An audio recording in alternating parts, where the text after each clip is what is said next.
আসসালামু আলাইকুম। আমার এই যে পিছনে ঘাসগুলো দেখতে পাচ্ছেন, এই ঘাসগুলো কাটতেছি। নিচে যে ঘাসগুলো দেখতে পাচ্ছেন, এই ঘাসগুলো কিন্তু কাটা হয়েছে।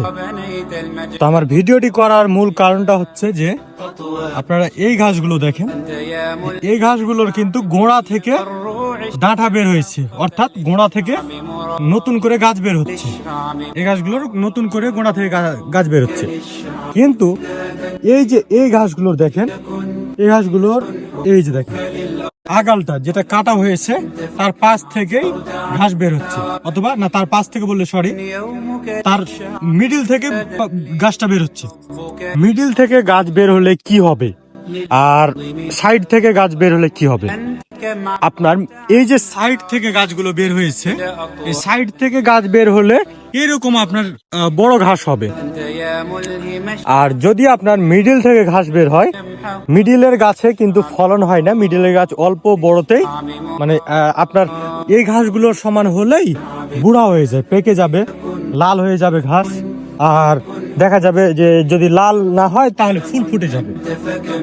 আর এটা হওয়ার মূল কারণ হচ্ছে যে আপনার যেমন আমার ওই দিকে ঘাসটা দেখেন, এই ঘাসটা কিন্তু একসঙ্গেই কাটা, মানে সিরিয়াল ভাবে কেটে চলে আসছি।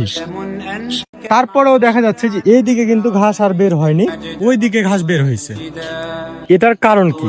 কারণটা হচ্ছে এটাই যে এই জমিতে যখন আমি ঘাস কাটি, তখন অর্ধেক ঘাস কাটা হওয়ার পরে আমি কিন্তু পানি দিয়েছিলাম। পানি দেওয়ার ফলে ওই বাকি অর্ধেকটাতে বের হয়েছে ঘাস, আর এই অর্ধেকে ঘাস বের হয়নি। মানে পানি পর্যাপ্ত পরিমাণ থুতে হবে। মাটিতে যদি রস না থাকে তাহলে আপনার বিয়ান দিবে না, ঘাস কাটার পরে ঘাস বের হবে না। ঠিক এইরকমই এই ঘাস জমিটারও আমার হয়েছে। তাছাড়া বাকি সব ভালো আছে। তো আপনারা যারা ঘাস চাষ করছেন অবশ্যই এভাবে কাটার পরে আপনাকে পানি দিতে হবে, কারণ পানি দেওয়ার নিয়ম হচ্ছে ঘাস কাটার সময় 8 দিন পর পর আপনাকে পানি দিতে হবে।